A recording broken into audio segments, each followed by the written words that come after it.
안녕하십니까?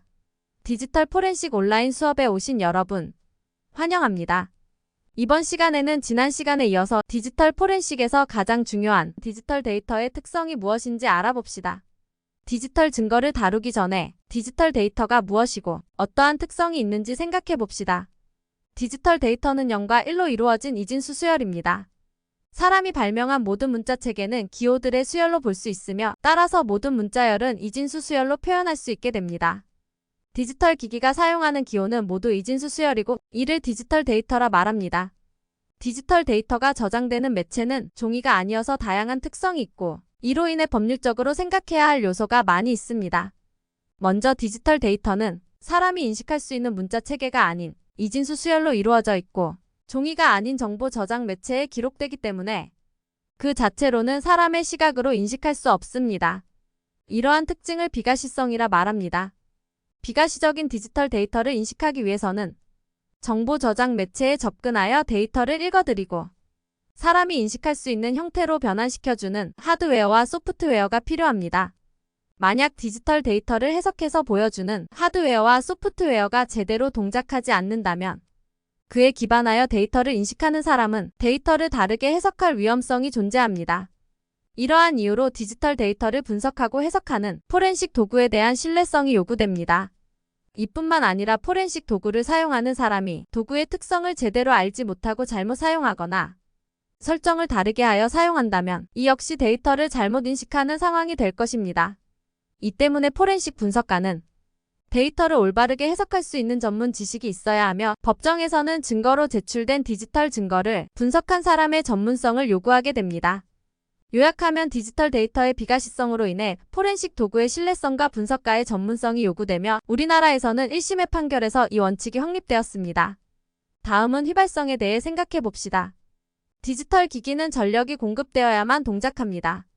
디지털 기기가 고속으로 동작할 수 있게 사용하는 데이터를 주기억 장치에 저장하게 되는데 전력이 사라지면 주기억 장치에 있던 데이터는 모두 사라지게 됩니다.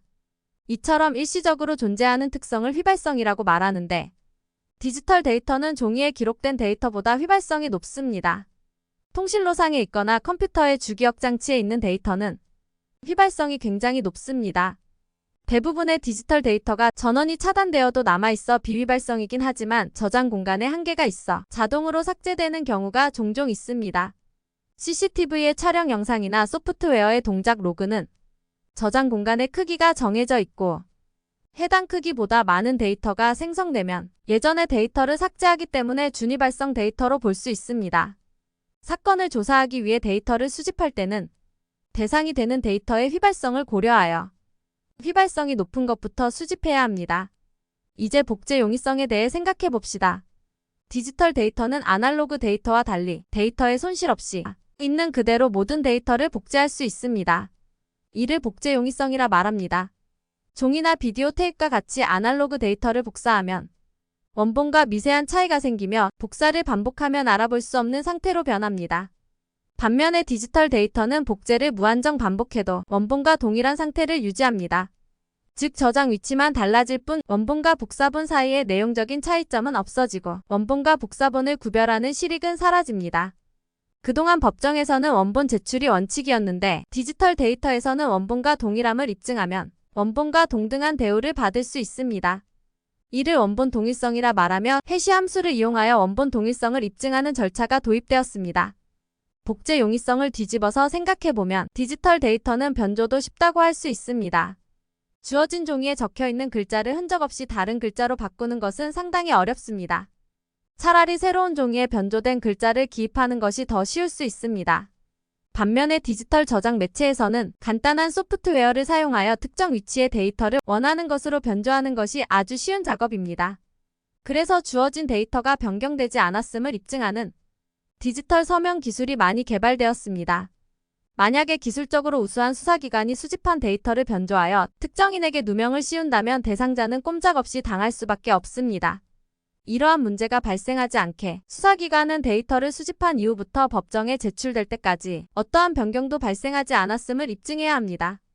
데이터가 변경되지 않았음을 입증하는 절차를 무결성 입증 절차라 하며 원본 동일성과 유사하게 해시 함수를 사용하여 무결성을 입증할 수 있습니다. 디지털 기술의 혁신은 정보 저장 매체의 물리적 크기는 작게 하면서 저장할 수 있는 데이터의 양은 획기적으로 증가시켰습니다.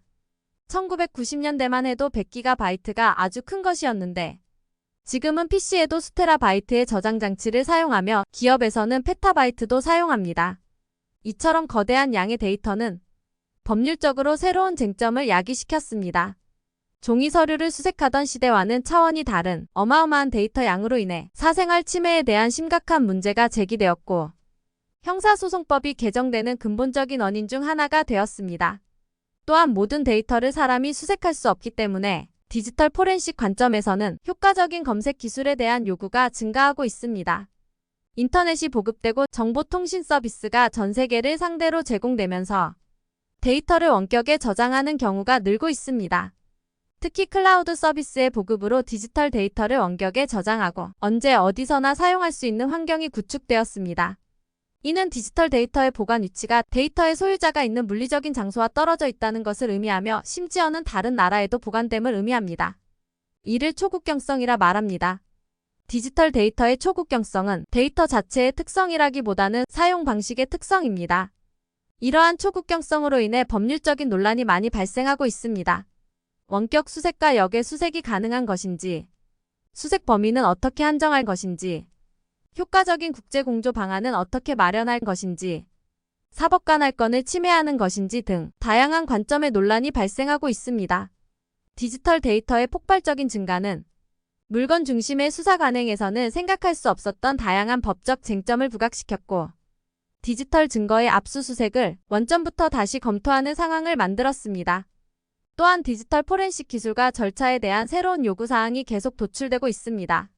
이번 시간은 디지털 데이터의 특성과 이로 인해 발생하는 법률적인 쟁점에 대해 알아봤습니다.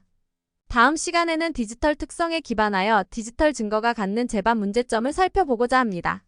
감사합니다.